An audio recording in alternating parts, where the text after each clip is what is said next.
Hola, ¿qué tal? Bienvenidos a este espacio de IFM Noticias en Contexto, en donde buscamos darle un poco de explicación a lo que va ocurriendo en el país y a un poco más de 24 horas luego de ese terremoto que afectó varias ciudades capitales y muchos municipios intermedios, de los cuales todavía los medios de comunicación no alcanzamos siquiera a dar datos por la magnitud del evento. Pues estamos con un gran experto, alguien que nos va a dar los elementos técnicos para comprender por qué se dio un terremoto de esta magnitud, por qué golpea a Colombia, si tiene o no tiene pues relación con otros fenómenos, tanto en el país como fuera de él. ¿Qué está pasando? Y le vamos a dar la bienvenida a Oswaldo Ordóñez, el profesor Ordóñez, que además de la Universidad Nacional, geólogo y un gran amigo y colaborador de esta casa, asesor personal en temas científicos y técnicos. Oswaldo, bienvenido a IFM Noticias de nuevo. Qué placer tenerte, con todo el respeto, con toda la admiración. Y pues lástima que este saludo se dé y esta entrevista en medio de una tragedia como la que está viviendo el pueblo colombiano. Un saludo para ti, jefe, y a todos tus oyentes y la gente que te sigue y sabes que siempre a la orden. Y bueno, muy duro, pero bueno, para eso estamos también, ¿no? Para atender a ustedes y a la sociedad en esta situación, en estos momentos, ¿no?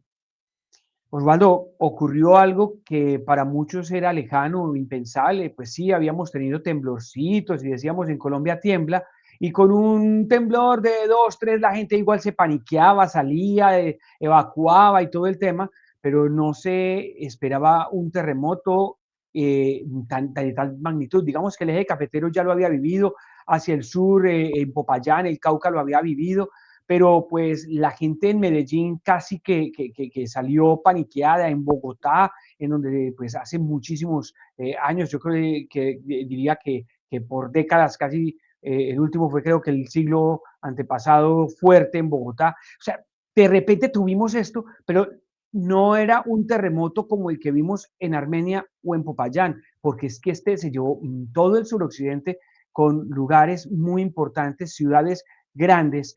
¿Qué es lo que pasó? O sea, ¿por qué se nos presenta un terremoto cuando veníamos además de la idea mental y del terror y pánico de haber visto lo que pasó en Venezuela? ¿Qué ocurrió en Colombia, querido Osvaldo? Bueno, de una forma simple, y te cuento, esta mañana hablé con varios geólogos y me llamaban a preguntarme que qué pensaba del sismo, si lo que decía el uno era bien o otro. Te digo que para nosotros, digamos, las personas que más o menos entienden esto, no es tan fácil poder explicar qué pasó, pero lo que te voy a decir simplemente es que este sismo, a diferencia de muchos otros, no se dio en la corteza. La corteza en Colombia, especialmente en los Andes, tiene como 40 kilómetros de espesor, ¿cierto? Y muchos de los sismos se dan ahí, a 40, a 35, etcétera. Este se dio a 100. Entonces, como se da a 100 kilómetros, ya sabemos que no está en la corteza. Eso ya lo hace diferente. Entonces, eso es la primera cosa que, digamos, para la gente del común no importa mucho, para los geólogos sí, porque generalmente esos sismos a esas profundidades no son de magnitudes tan grandes, porque la roca ya está tan caliente, tan apretada, que las ondas sísmicas, digamos, o la liberación de energía no se da vía ruptura, o sea, no se rompen las cosas como a 40 kilómetros, sino que el comportamiento es mucho más plástico. Entonces, tener una liberación de energía de estas, de una te lleva a la cabeza que algo se rompió. Y eso teóricamente es como maluco, pues, para un geólogo pensarlo. Y de ahí viene la propuesta del Servicio Geológico de Estados Unidos, que dicen que el sismo se dio por la ruptura de la placa. Hay una placa que llama la placa de Nazca que se mete por debajo de los Andes, estamos a una velocidad de entre 5 a 8 centímetros por año. Entonces esa placa se rompió y esa ruptura fue la que generó la liberación de energía y que la vimos expresada en este. Entonces la diferencia es esa, ¿no? Que los sismos, la mayoría que se han generado en Colombia que hemos sentido, se generan en la corteza terrestre y este se generó fue en la placa. ¿Ya? Los que generan la corteza también se dan por la tectónica de placas, pero ellos se dan por los esfuerzos en las rocas. Este se dio fue en la placa como tal, y eso es, digamos, la diferencia fundamental desde el punto de vista técnico, así de simple, ¿no? Se te fue el volumen. Ahora sí, yo quiero que veamos, Osvaldo, el siguiente video. En este video que vamos a ver, pues lo que uno percibe es un movimiento que se da y los camiones demuestran lo que más o menos allí ocurría. Vamos a mirarlo, a ver si nos permite el sistema.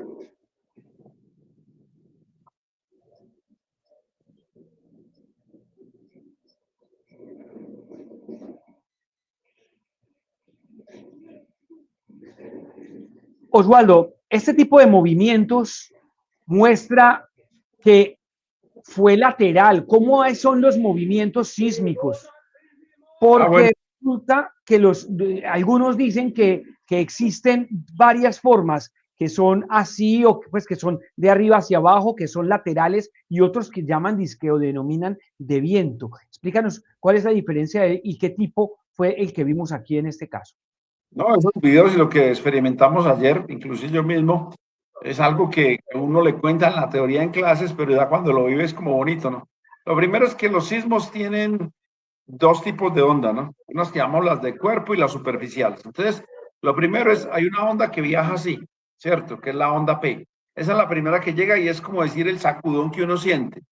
Pero después llega la onda secundaria, que pues llama la S. Ella viaja así, en la Tierra. Entonces, cuando ella llega, una primera llega ya hacia el edificio así y la otra así, entonces ahí mismo se mueve así. Esas dos, cuando están muy cercas, básicamente son las que tumban los edificios, porque el edificio es capaz de aguantar este movimiento, ¿cierto?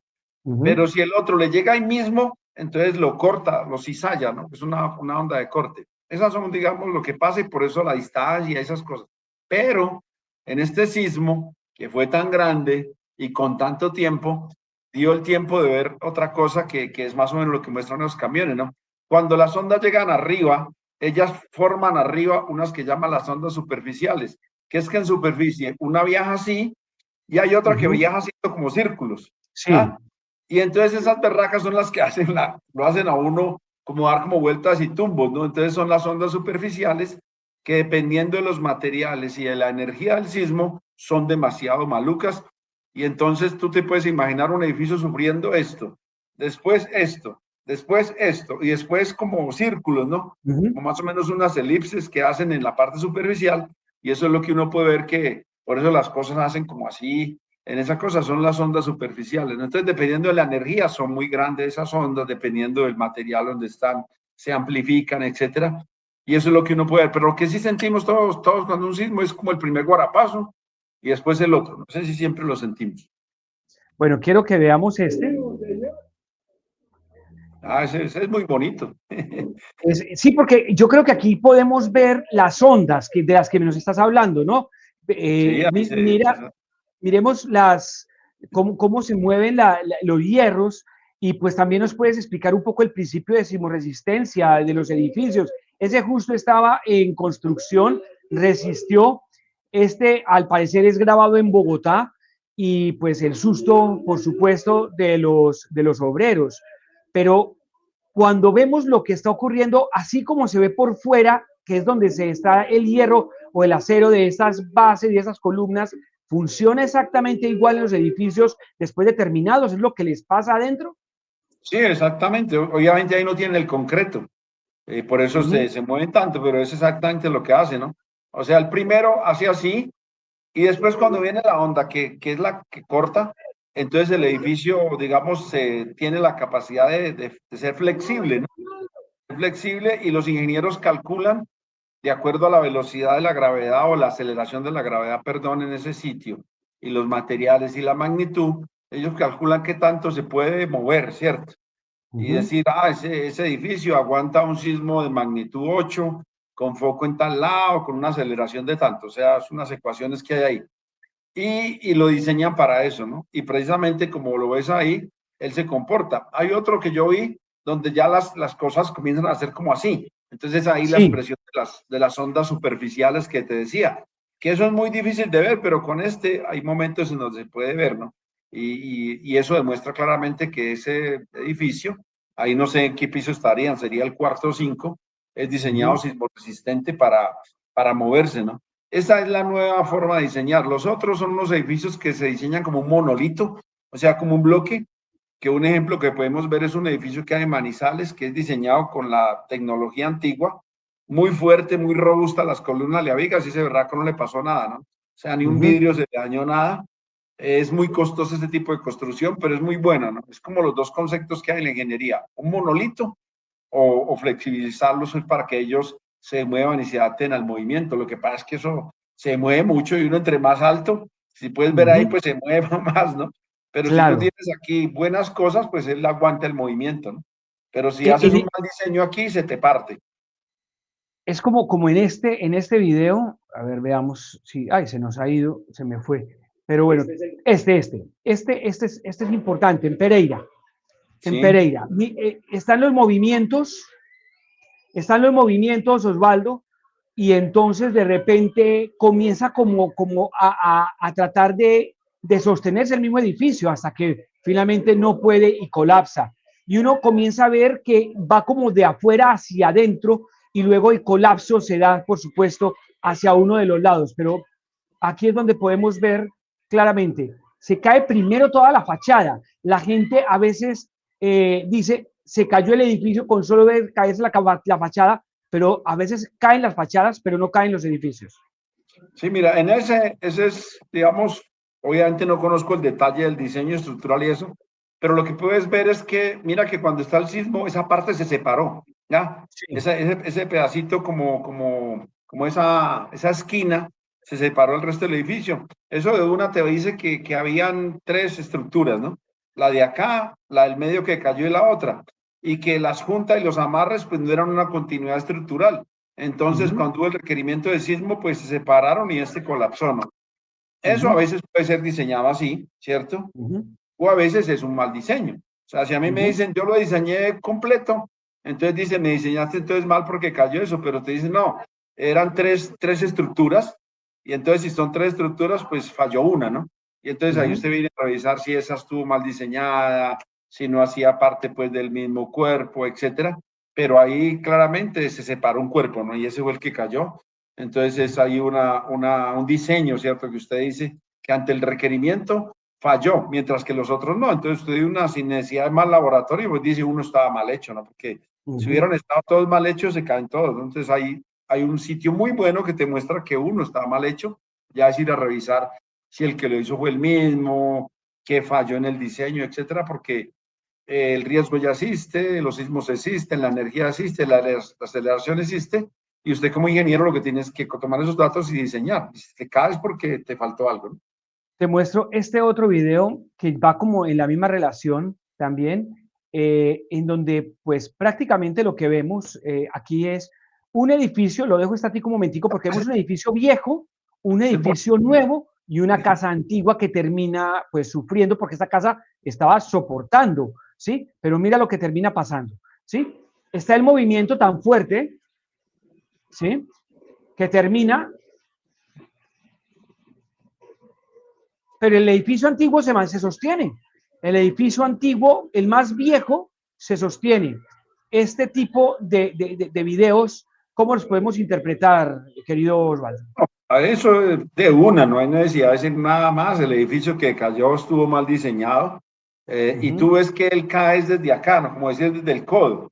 Entonces quiere Sí. decir que la persona hizo lo que es la unión de la cimentación con las juntas, para salir de hacia arriba, estuvo mal diseñada porque ahí se cayó, ¿no?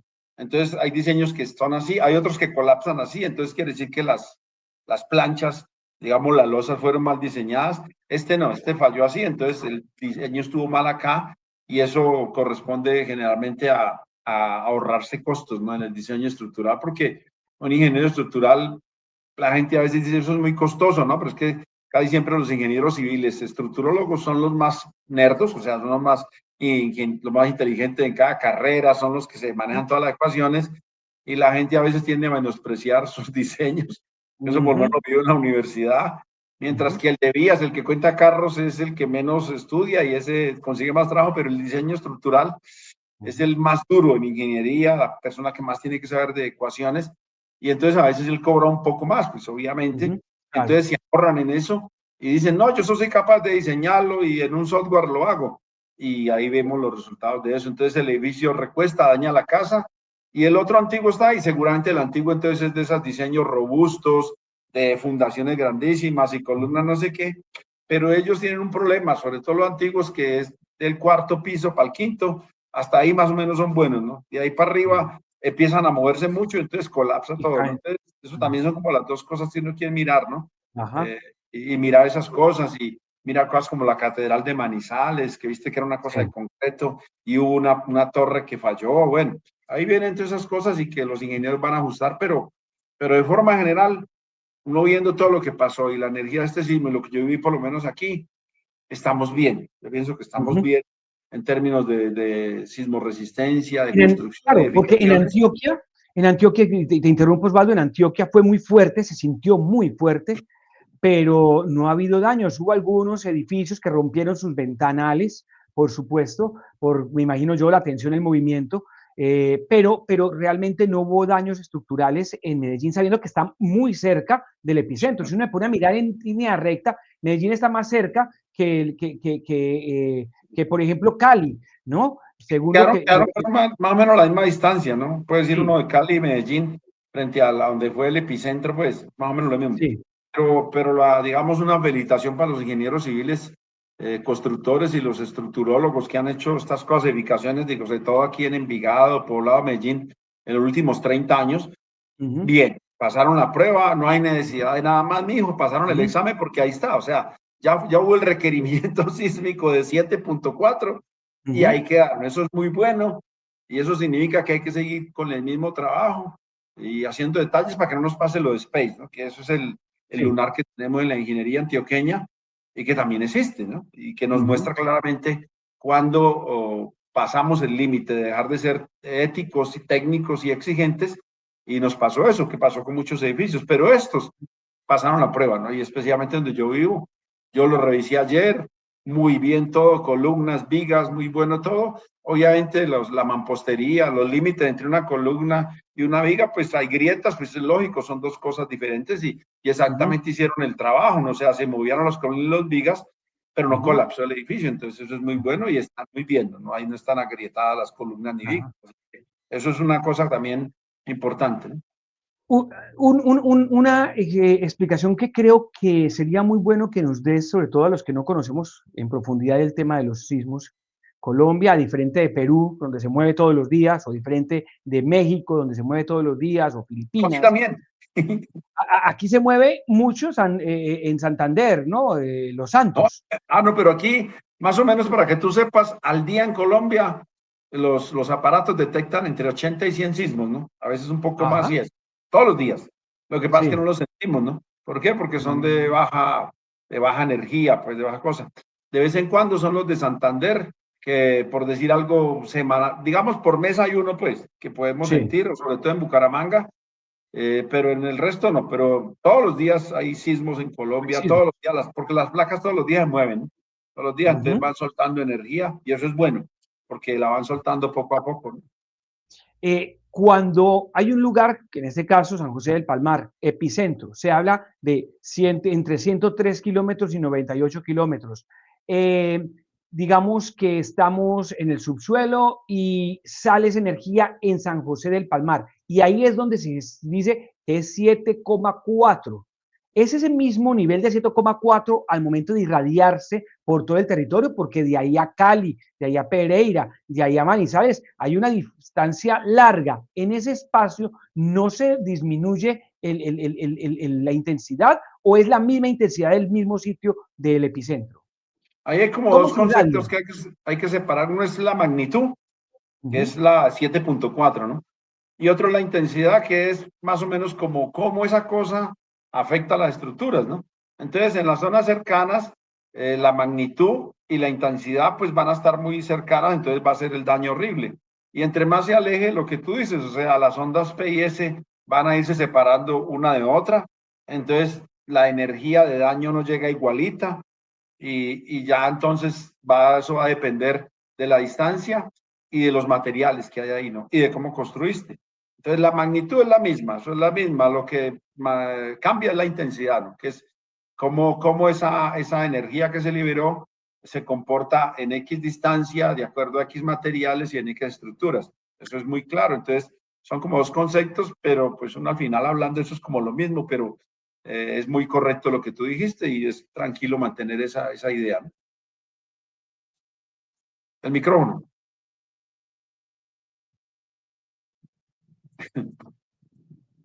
En esta, digamos, diferenciación que nos haces, entonces lo que se sintió en San José del Palmar, que tiene, por supuesto, unas construcciones diferentes, es mucho más rural, de pronto la tierra se lo siente, la montaña y el bosque, pero no hay edificios, por eso de pronto allí no fue tan fuerte.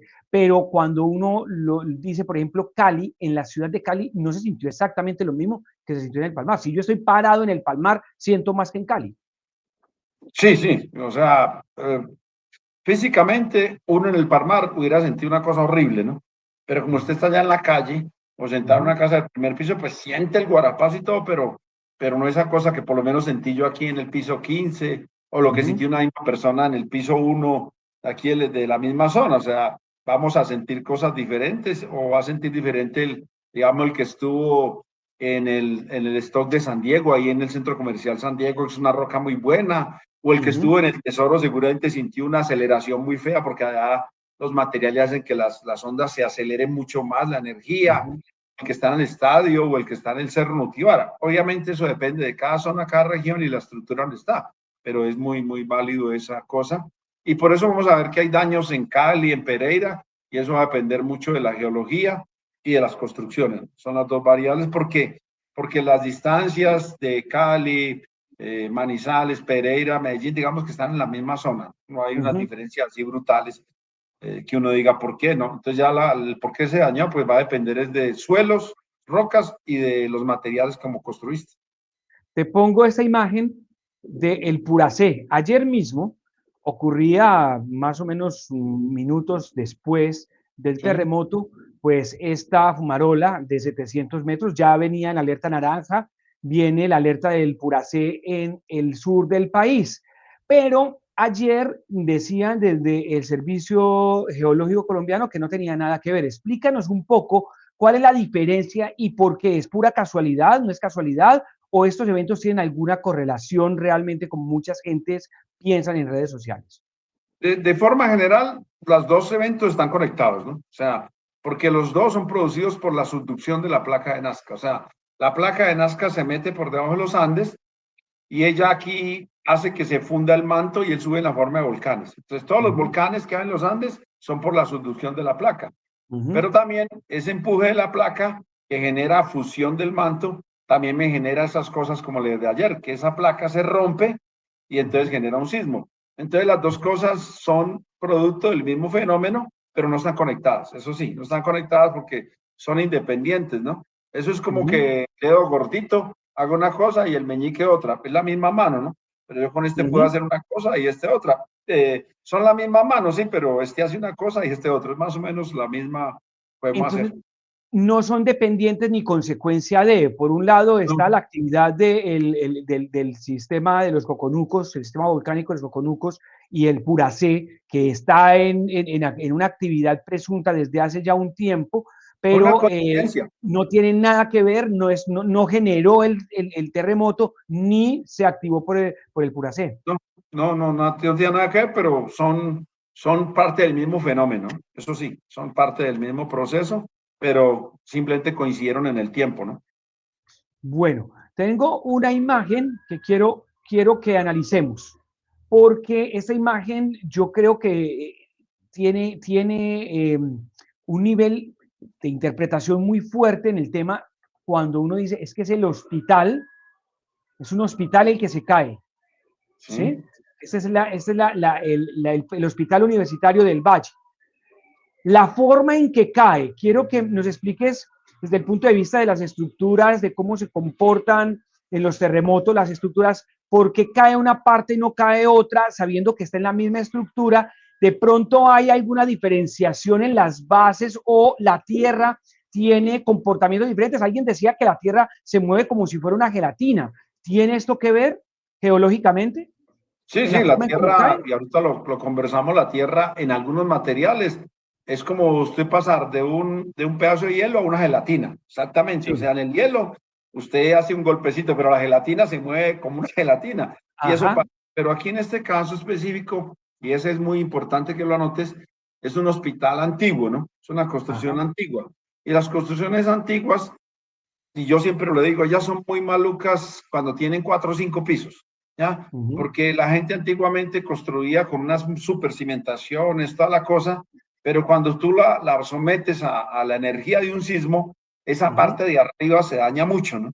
Se daña mucho porque no es compatible, digamos, su frecuencia con el sismo, ¿no? Entonces, uno las ve muy robustas, muy no sé qué, pero no están eso. Entonces, todas las construcciones antiguas no cumplen la norma sismo resistente, la mayoría de ellas. La mayoría de ellas, entonces, tienden mucho a colapsar. Por eso viste tantos problemas en las iglesias.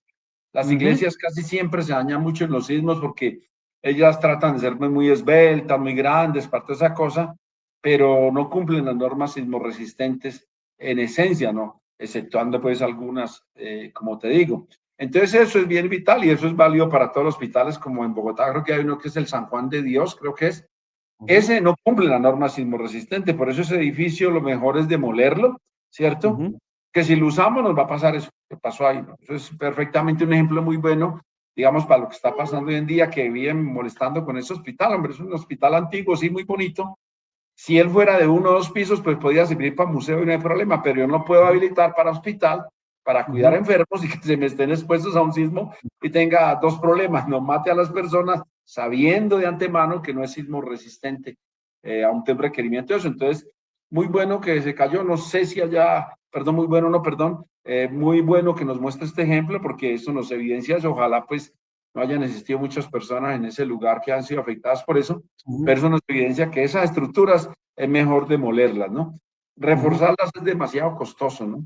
Y no, pues no justifica como para mantenerlos como monumento, a no ser que sea un museo, porque un museo pues no siempre está lleno de gente y si hay gente pues es caminando, entonces pueden correr hasta un evento de eso, pero enfermos de forma ninguna podemos tener en un lugar de eso. Sería meterlos prácticamente y sentenciarlos desde el punto de ¿Sí? vista, porque no hay forma de prever un sismo. Ayer se llenaron las redes sociales con desinformación, sobre todo en Medellín, donde la gente decía, estén pendientes que a las 9:10 va a haber una réplica, y le ponían hora exacta y la gente entró en pánico. Hubo gente en Medellín que con eso le puso problema a los jefes, diciendo, mire, es que va a volver a temblar, nos tenemos que ir, y eso hubo, incluso hay por ahí un video viral de una gente prácticamente haciendo de sindicato al jefe, porque el jefe le decía, pero es que eso es imposible, si ustedes se van, va a ser abandono del trabajo, no va a pasar nada, y los otros, no, es que mire que en mi celular me están diciendo que va a haber uno a las 9:10, y es imposible, ¿no? Prever los sismos. Esto es cuestión de cadenas de desinformación de forma maligna ante estos eventos. Sí, no, no, hoy, y eso pues uno no se cansa de repetirlo como las tablas de multiplicar, pero hay gente que no las aprende, ¿no? Ni la tabla del 1. Entonces, los sismos no existe forma de predecirlos, ni de cuándo, ni de qué energía, y menos las réplicas. ¿Y cuántas réplicas van a haber?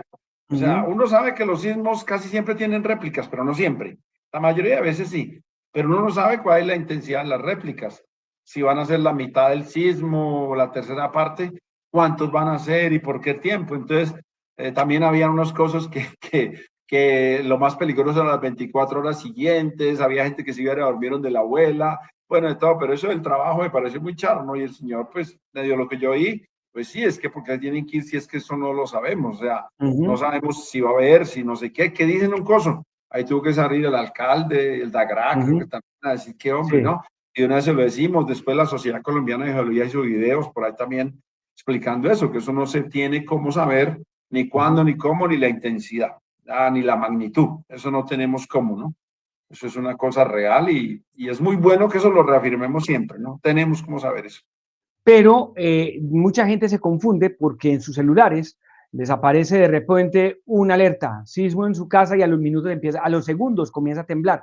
Esto Ese, no es que ese es no es una diferente, ¿no? previsión, eso es un sistema de alerta que cómo funciona. Ese es diferente porque eso está conectado con todas estas cosas que tenemos hoy de satélites.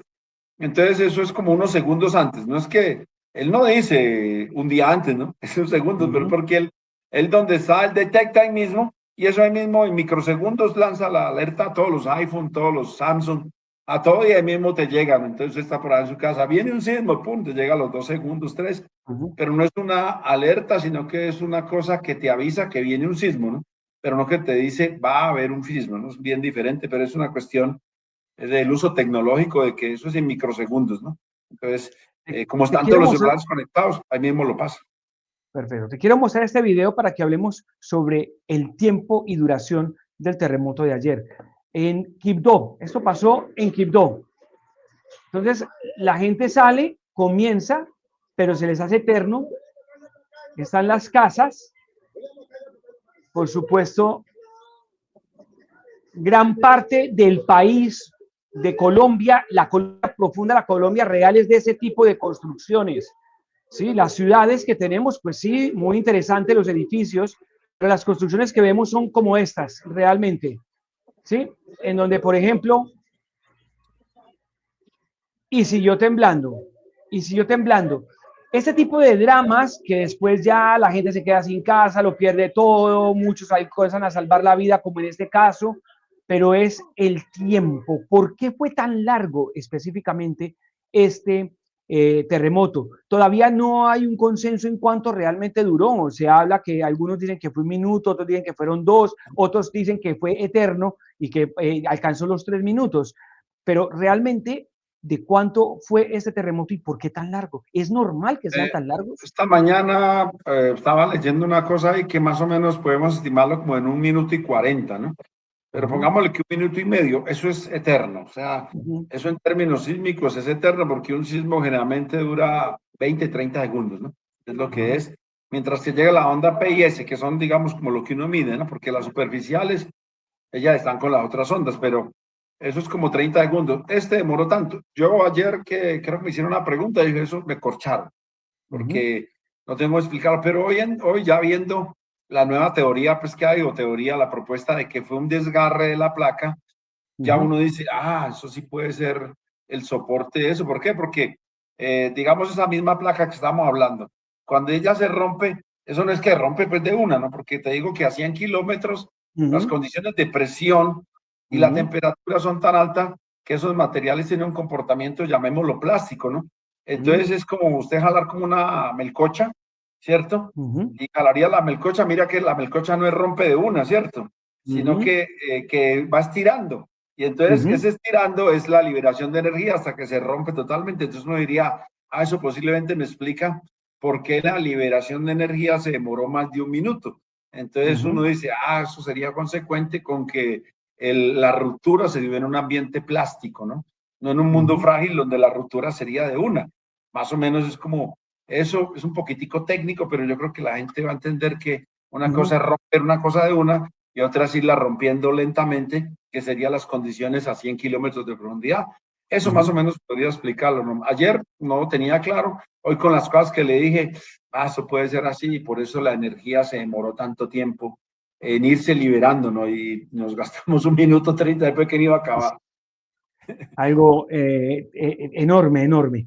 Osvaldo, ¿qué hacer en caso de un sismo? Los geólogos lo han hecho, lo que le dicen a las personas para poder sobrevivir, la naturaleza no se puede controlar. Con usted hemos hablado mucho de esto en épocas pasadas y usted en algún momento me decía, hay que estar preparados porque uno sabe cuándo puede pasar y tenga lo mínimo de supervivencia. ¿Qué es lo que ustedes desde la geología le recomiendan al ser humano que también hace parte de la cadena natural, ¿no? Del sistema natural en la Tierra?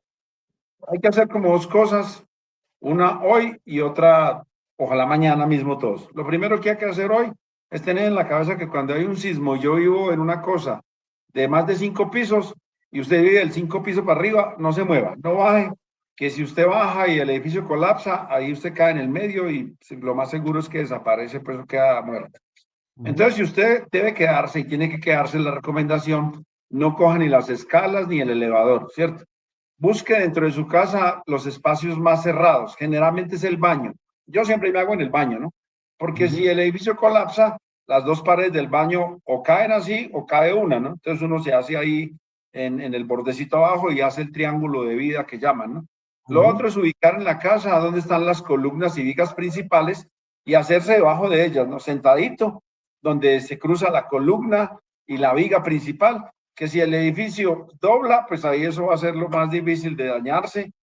Ya, no se haga debajo de la losa, ya, uh -huh, porque si el edificio colapsa así, usted queda aplastado ahí. Y si se va a hacer ahí, trate de hacerse debajo de una mesa de madera, no de triple, pues, sino una mesa de madera, de forma tal que si cae, esa mesa pues así se dañe, ya aguanta las cosas, ¿no? Esas son como las recomendaciones que hay que hacer. Eso de mantener, pues, que lámpara, botiquín, no sé qué, no, menos que se va a acordar en el momento de ir a recoger el maletincito.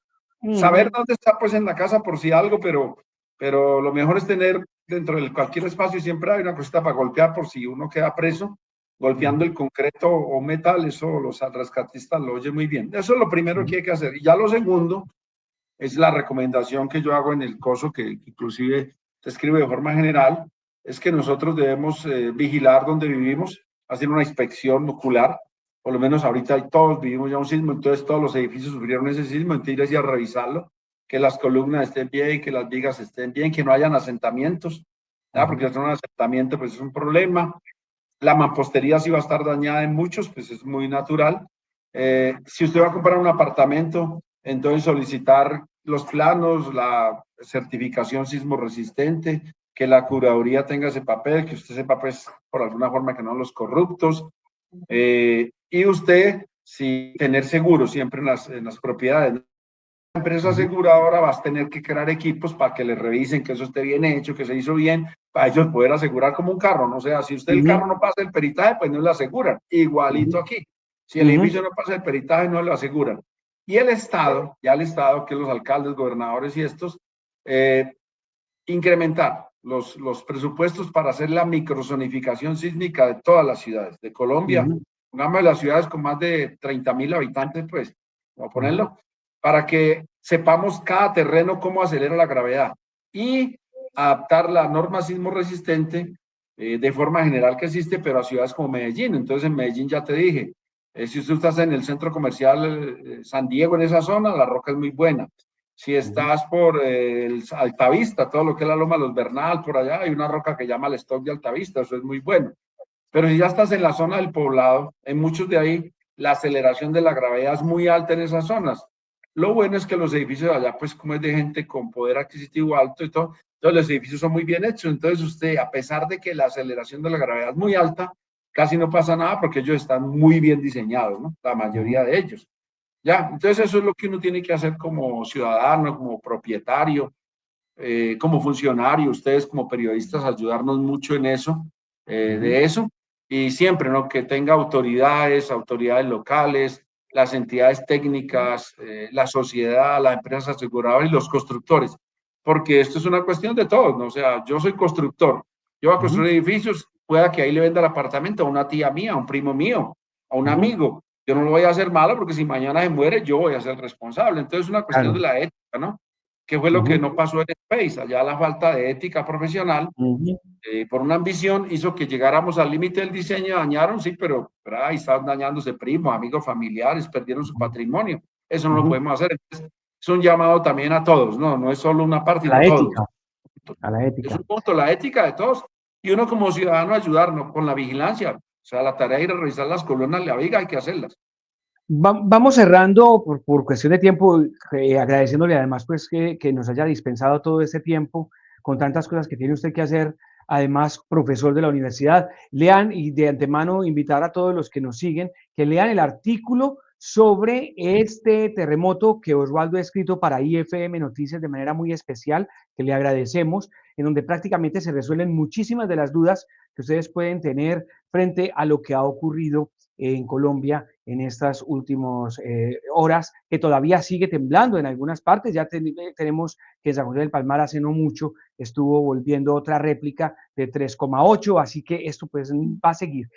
¿Qué riesgo tiene Medellín y Antioquia? Porque vemos que, sí, listo, se acaba de producir, pero golpeó Eje Cafetero, golpeó Cali, que está equidistante, muy similar en kilómetros de cercanía a Medellín, por ejemplo. ¿Por qué el un lado, por qué el otro no? Hace un rato nos acaba usted de explicar que pues hay diferentes composiciones en la Tierra, pero también está frente a lo que se llaman las zonas más de riesgo. Unos están montados sobre una placa, otros sobre otra. ¿Qué riesgo tiene Medellín, Antioquia, pero principalmente pues esta zona más densamente poblada como el Valle de Aburrá? ¿Hay riesgos de que pueda ocurrir fuerte o menos riesgo que otras zonas del país? Digamos que, o sea, nosotros todos los Andes estamos en riesgo, ¿no? Hay obviamente unas zonas más que otras, ¿no? Pero Medellín, yo creo que la ciudad más adelantada, o el Valle de Aburrá, en lo que es la microzonificación sísmica, está en zonas como el municipio de Envigado, que es tal vez el plus, o sea, es el mayor en Colombia, pero Medellín también, o sea, son como las dos ciudades que más tienen eso, ¿no? ¿Qué es lo que hoy tenemos? Hoy tenemos que hay que hacer ya la adaptación de la norma sismorresistente a las zonas locales, porque dentro de la zona de Medellín hay zonas donde la gravedad se acelera más que otra y la norma es de forma general. Entonces, como es de forma general, hay que llevarla a esos sitios específicos. Eso es lo primero. Para Lo particularizar. otro es que hay que adaptarla a las fuentes sísmicas que tenemos muy cercanas. Por lo menos hace, no sé si 3 años o 2 y poco, no me acuerdo, hubo un sismo muy grande por Bello, ¿no? San Félix, Belmira, por esa zona que no lo teníamos muy registrado. Y eso nos mostró que hay otra fuente sísmica ya de liberación de energía que no estaba muy clara porque todos siempre pensamos que las fallas de Romeral, de San Jerónimo, de Buriticá, esas generan cosas digamos, de Anzá, Buriticá, las de Dabeiba, esas tienen. Pero estas que encontramos aquí en Medellín, como esa que te menciono, ya nos puso en alerta y decir, fue pucha cosa tan rara, eso, ¿por qué se dio por ahí? Eso en Bello, ahí están unas cosas que dice que la gente que sintió una explosión, porque él fue muy superficial. Entonces, es una fuente sísmica y muy superficial, no era muy registrada, entonces eso manda una alerta a decir que, ojo, pilas, que hay estas cosas, tectónicamente no es tan fácil de explicarla, pues así como tan simple como las de la falla Romeral, eso es como lo que tenemos, entonces sí hay, no sé, ¿qué pasó? Yo hace como un mes que me invitaron a un programa, hablé que Medellín tenía riesgo de sismos, pero en general no pasaban de 7,2. Y llegó este hijo de madre de 7,4. Entonces me decían los padres, no es muy probable, pero ¿qué pasa? Claro. Claro. Y uno había leído por ahí que los sismos por encima de 7,5 y de pronto de 8 podrían tener cosas de retorno de muchos años, ¿no? De muchos años. No, ahí pasó. Entonces, como ya pasó, pero no pasó aquí, ¿cierto? Pasó en una región alejada en el Chocó y no llegó. Entonces eso no modifica mucho las cosas, pero sí pone una alerta pequeñita y por fortuna, como te digo, como todos sobrevivieron los edificios, quiere decir que están bien. O sea, aguantaron uno de 7,4. Hay que ver hasta cuánto está diseñado porque existe en la historia de Colombia sismos de 8, ¿no? El de Tumaco fue de 8,1. Entonces, ya con este de 7,4, no es muy loco pensar que podemos estar expuestos a uno de 8. Entonces hay que mirarlo, ¿no? ¿Cuál es la potencialidad de eso? ¿Cuál es la probabilidad de que eso exista? ¿Y en dónde, no? Para entonces uno pensar. Que hay cosas que nos ayudan, sí. Todos los que se dan el Chocó, digamos, las ondas sísmicas que vienen del Chocó para Medellín, tienen que pasar por una cosa que se llama el batolito de Mandé, que es un cuerpo, pero es alargado. Entonces él no, digamos que ayuda, pero no mucho. Entonces las ondas ahí, digamos que se pierden como algo de energía, ¿no? Llegan a Medellín y ahí medio joden. Y ya cuando pasan al oriente antioqueño, ahí sí ya nos salvamos porque ahí llegan a una cosa que llama el batolito antioqueño. Entonces ahí las ondas, como esa roca es muy buena, esa roca, las ondas no tienen como hacer mucho daño. Entonces todo lo que esté construido sobre el batolito antioqueño, de forma general le va bien porque está construido sobre un buen material. Entonces, eso es lo que pasa, pero el batolito queda en el oriente, ¿no? Y los sismos vienen del occidente, entonces Hay a que Medellín pasar le por... toca la onda. Claro. Ya después de que pase Medellín y llega a Santa Elena, ahí sí, las ondas de ahí para allá hasta San Carlos, Cocornada, San Luis, por allá, pues obviamente la energía se disipa porque el batolito pues ayuda en eso, pero antes de Medellín no hay batolito, entonces nos toca recibir esas cosas y tenemos fuentes sísmicas cercanas como la falla de San Jerónimo, las fallas esas que te digo de la zona de Belmira.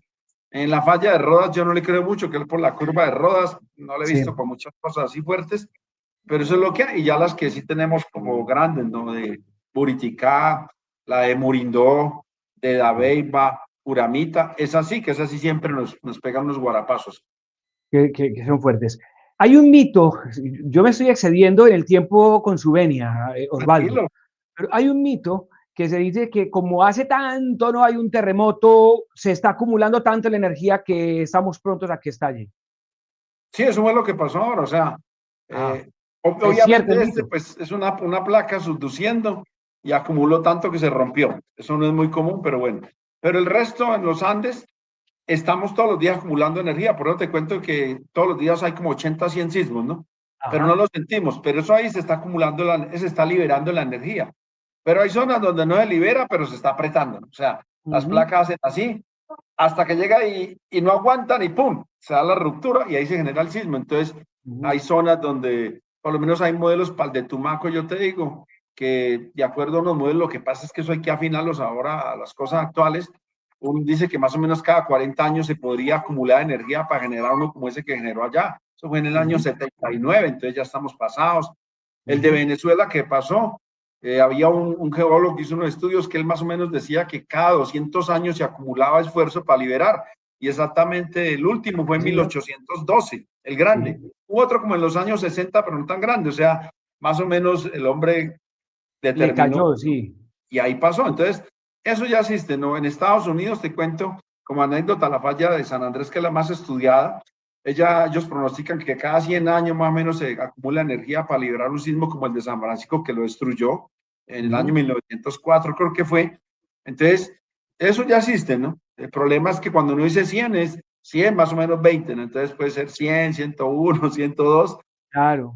es más o menos, ¿no? Y uno sabe cuánta energía, ¿no? Entonces, uno sabe eso y uno se tiene que preparar, ¿no? Eso es como cuando te dicen a vos, bueno, jefe, nos vamos a ir a pasear al Nevado del Ruiz. Ujú. Y usted no sabe ni qué es el Nevado del Ruiz y se va de bermudas y de chanclas. Pues apenas llega allá, le da una pálida por el oxígeno, se muere de frío, etcétera. Entonces aquí no, aquí ya sabemos que va a haber sismos que tienen tanta energía que no hay que, entonces se prepara. ¿Y cómo se prepara uno? Estudiando los suelos, las rocas y haciendo los diseños sismos resistentes para aguantar la energía que van a soportar las cargas de esos edificios en esa zona. Eso es lo que hay que hacer. En Bogotá siempre se ha dicho que va a haber un terremoto. Y de hecho, el periodismo nace alrededor de un terremoto que llamaba el terremoto de Bogotá, y el primer periódico llamó el terremoto de Bogotá para dar cuenta de qué había pasado. ¿Cuándo era el próximo entonces, de acuerdo a los tiempos que se dicen que tendría que pasar en Bogotá?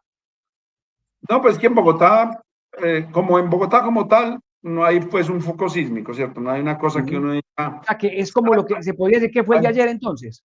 eso no, le tocó el de ayer, pero no es porque allá Perfecto. existe una fuente sísmica grande, ¿no? Ah, ya, ya, ya, perfecto. Hay fallas y se libera energía Ujú, como en todas las fallas, pero no hay una ujú. fuente sísmica grande dentro de la ciudad de Bogotá.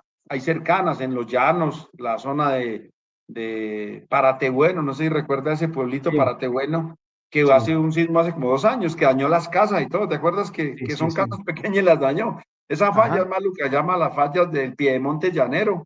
Guaycáramo, Paratebueno, que yo no sabía que existía de pueblo. Y Claro, esas, y la vía quedó con se un bajó salto. 10 metros. Eso, esa fuente es cercana, pero los sismos no son de una magnitud grande, ¿no? Ujú, Y están ya todas las del sistema romeral, las del Espíritu Santo, digamos, a veces le pueden tocar, las de Palestina, que es por la ujú, estación palestina del ferrocarril, de Otú, que es por el aeropuerto Otú, pues de Segovia. Esos sistemas tienen acumulación de esfuerzo, ¿no? Y de vez en cuando se libera la energía, entonces medio le tocan a Bogotá.